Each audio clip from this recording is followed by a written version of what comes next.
Halo teman-teman, kembali lagi di channel 11 Hardware dengan Bumi di sini, dan kali ini kita kedatangan sebuah VGA card dari Gigabyte, yaitu RTX 2070 Aorus Extreme. Ya, ini adalah kakaknya dari RTX 2060 yang baru saja rilis kemarin. Tenang aja teman-teman, RTX 2060 mungkin bakal kita bahas di kemudian hari, namun sebelum kita lihat performanya si RTX 2060, ada baiknya kita lihat dulu bahasannya atau ulasannya si RTX 2070 ini di channelnya 11 Hardware. Tapi sebelum kita mulai videonya, subscribe dulu dong channel 11 Hardware dan follow Instagram kita di @11.hardware. RTX 2070 merupakan VGA card gaming Nvidia ketiga yang sudah support real-time ray tracing. RTX 2070 atau Turing 106 merupakan penerus GTX 1070 yang performanya berada di atasnya GTX 1080. Dan inilah teman-teman daleman atau arsitektur dari RTX 2070. Yang hijau-hijau ini adalah CUDA core-nya. Bisa kita lihat jika dibandingkan sama RTX 2080 ataupun 2080 Ti, si RTX 2070 ini punya resource yang jauh lebih sedikit, yaitu 2304 CUDA core saja. 2304 CUDA core ini terbagi dalam 3 buah Graphic Processing Cluster atau GPC, di mana dalam masing-masing GPC terdapat lagi 6 buah Texture Processing Cluster dan 12 Streaming Multiprocessor. Dan di dalam SM tersebut terdapat 1 buah RT Core dan 4 Tensor Core. So, secara total kita akan mendapatkan 2304 CUDA Core, 288 Tensor Core, dan 36 RT Core. Sedangkan untuk memorinya bisa kita lihat ada 8 buah 32-bit memory controller, di mana pada masing-masing memory controller terpasang 8 cluster ROP dan 512 KB L2 cache, yang jika dijumlahkan akan menghasilkan 256 bit memory bus width, 64 ROP, dan 4 MB L2 cache. RTX 2070 juga menggunakan GDDR6 data rate yang sama dengan RTX 2080 dan RTX 2080 Ti, yaitu 14 GB per second. Dan jika melewati 256 bit memory interface, maka akan menghasilkan 448 GB per second memory bandwidth, yang juga sama besarnya dengan RTX 2080. Ya, itulah spesifikasi singkat RTX 2070.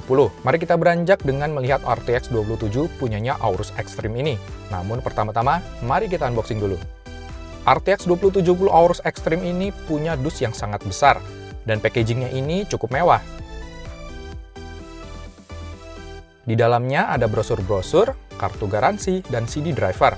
Lalu ada badge Aorus yang bisa kalian tempel, dan yang menarik, ada semacam penyangga GPU loh, supaya VGA card tidak sagging karena beban yang berat. Dan yang terakhir adalah VGA card-nya itu sendiri. Seri Aorus Extreme ini adalah varian tertingginya Gigabyte di serinya RTX 2070. Levelnya tentu berada di atasnya RTX 2070 WindForce ataupun Gaming OC, yang memiliki harga di kisaran 12 juta rupiah.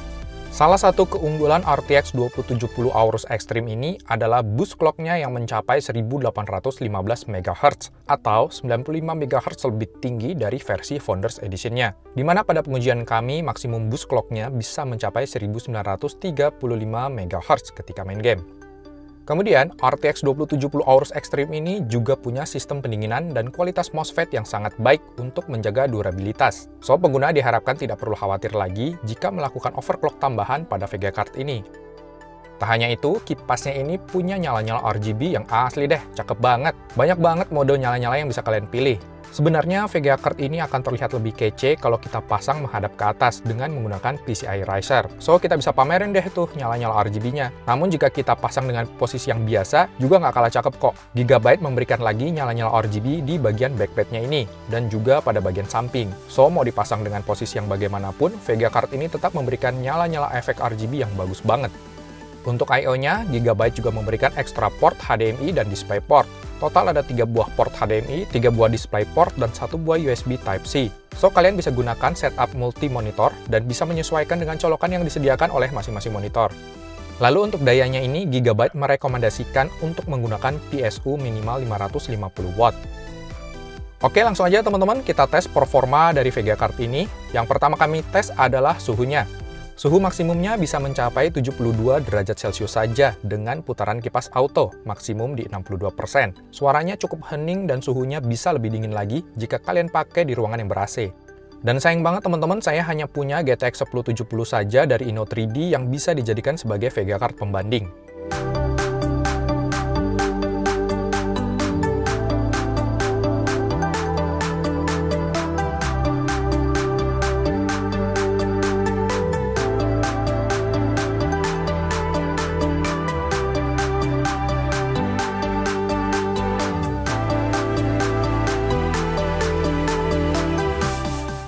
Selanjutnya kita bakal tes performa gamenya.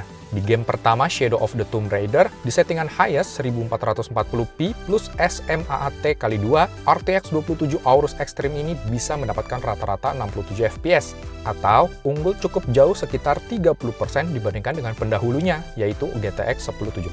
Kami juga coba di resolusi 1080p dan 4K, di mana pada resolusi 1080p pakai SMA 4x dan 4K hanya memakai TAA.